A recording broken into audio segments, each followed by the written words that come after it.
Hey y'all, welcome back to Room 109. I'm your host, Miss Yama, and today we are gonna talk about peace, taking a break, and the month of July. So before we even get started, I just need y'all to do this thing. Subscribe, follow your girl, and just know it's about to get real. So let me just get into the tea and the juice and all of that. I took a break the month of July. And the reason why I really took my break is because I've been mentally checked out for a while, but I just needed to figure out what am I going to do in quarter 3 and quarter 4. Q1, Q2, if you know me, I always tell y'all, break up your goals in quarters. So Q1, Q2, it was honestly about my weight loss. It was honestly about working out, being disciplined, and honestly just figuring out what I want next and establishing and building my baby, which is Room 109. And I realized that life was lifing per usual, and so much things was happening within family, within just around me, and I was experiencing feelings that I truly never experienced before.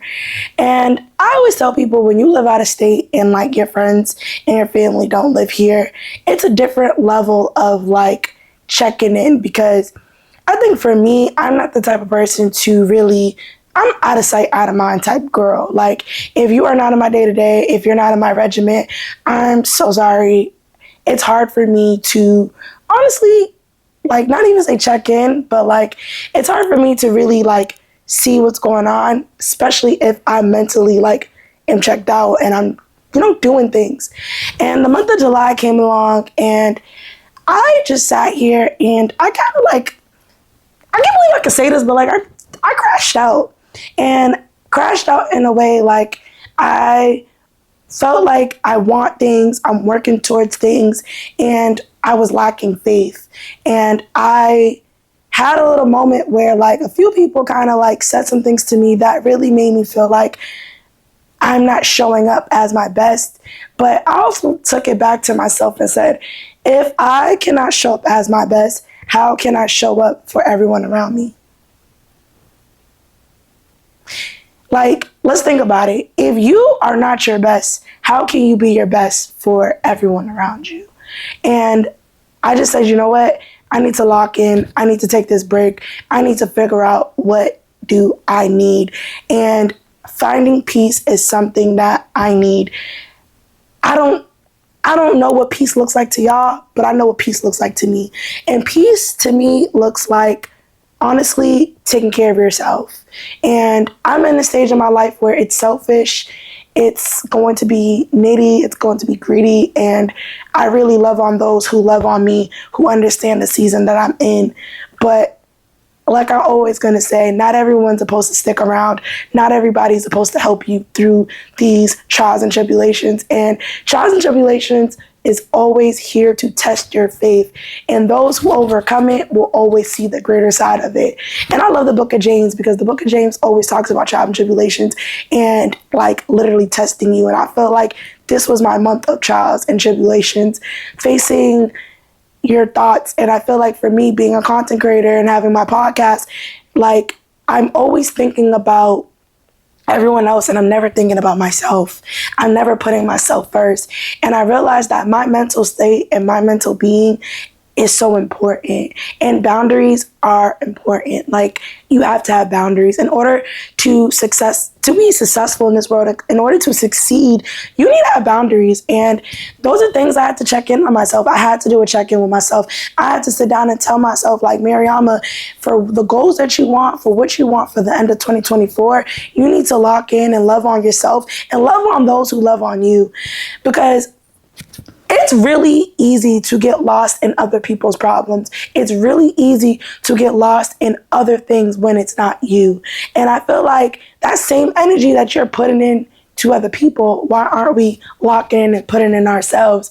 So I took that month of July to do that. And I must say, I really love the work that I do. I love what I'm doing, how I'm doing it, and I love how transparent I am, because I was talking to a lot of my friends and I was telling them I don't know what to talk about. I don't know what to do. Like, I really don't know. Like, and everyone was just like, talk about how you're feeling. And I'll be honest with you, like, I'm feeling a little like, I wouldn't say I'm not worried because God always provide. Like, he won't fail.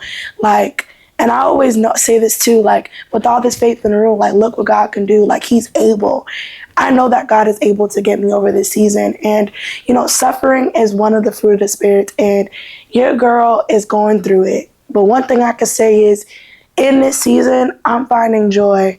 I'm finding happiness. I'm trying to really just enjoy what is being given to me on a daily. I'm trying to live my best life. And honestly, I know my calling, and I gotta trust the process because the process is not easy. If the process was easy, that means everyone could do it. And clearly that's not the case. And I think one of my really good friends, he called me and we had like a really good conversation to the point like I got emotional because I'm just like, I feel like I'm not where I want to be. And I feel like we overlook the little miracles and we don't look at the bigger miracles. We're just like, well, we didn't get this big miracle. Why am I not being successful? And he said to me, he was like, you know, insanity is doing the same thing over and over. And being successful means being consistent and doing the same thing over and over. And he was like, guess what, my friend? You're clearly on the right path because you're thinking about the right things. You're thinking about being consistent. You're thinking about locking in on yourself. You're thinking about banking on yourself. And I want to tell someone that is really going through a season in their life where your faith is being shaken. You don't know what to do. Look onto God. God will literally renew your strength. Like they said, those who trust in the Lord will find your new strength. Like literally, like it will find you, it will renew you. And even when days are tough, you tell yourself you're going to have a good day. It's going to be peace and blessings. You got to lift your spirit because you are the only one that can do what you need to do. Not only that, like, don't even think it's you. Like, yes, God is over there working it, but I want you to know, like, you got to put in the work. You got to put in the work as well as God is working for you. Like, it's easier said than done. And coming from someone who is still shaking, who's still fighting, who's still praying, who's still journaling, who is still telling God to expand my territory, give me the courage to show up as myself and show up to Room 109. I want to tell y'all that we are doing this together. Like, this is a living testimony. Like, when I tell you, me sitting on this couch, me being here is a living testimony within itself. Like, I'll never forget when I first moved out here to DMV, y'all, I did not have a job. Like, I lost the job that I was going to get. And then the job that I was working at, it didn't work out. And then I had to quit the job. Didn't know what I was going to do. Mind you, I'm a braider. Y'all know, braids by Yama. But, like, I'm a braider, didn't have my clients, didn't have clientele, can't make this up, I got a new job. I locked in, I said, okay, I'm working at a teacher's assistant, I'm at a Montessori school, but I need more, I need to go remote, I need to figure something out. I then got another job at Georgetown, and it was a blessing, I enjoyed it, but I knew that was not my calling, and I'm not gonna lie, I banked on faith, and I quit that job. And when I quit that job, I always call her like an angel, I met someone and I told her, like, yo, this is my last day, this down the third. And she looked at me, she was like, you got your degree in communications, right? And I was like, yeah. She was like, no problem, I got a job for you. Can't make this up. I got that job, doubled my salary.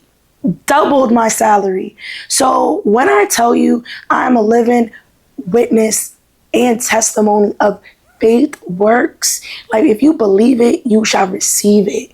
And that said job got me through grad school. That said job has given me all the credentials and honestly taught me so much of what I do in communications and what I'm going to do. So when I tell you, speaking about that and even telling y'all that just makes me feel so happy because I'm just like, if I can go through all of that, what's next? What's next to come? What is going to be my calling? Like I can't wait to see how Room 109 expands and how I really go through and like really go further in my faith.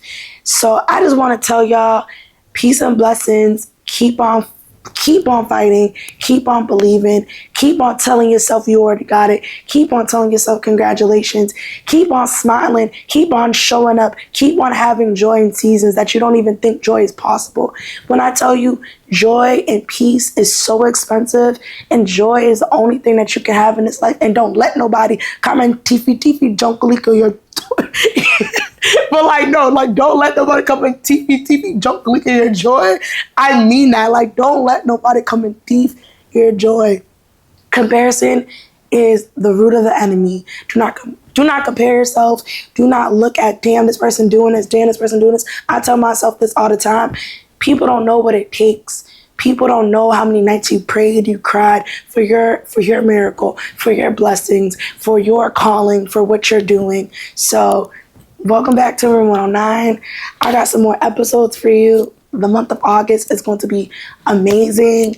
And I'm just so happy that I'm able to share, be with my community, and just talk to y'all. So peace and blessings.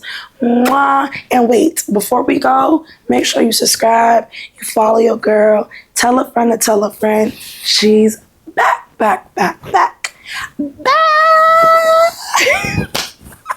For real, but mwah.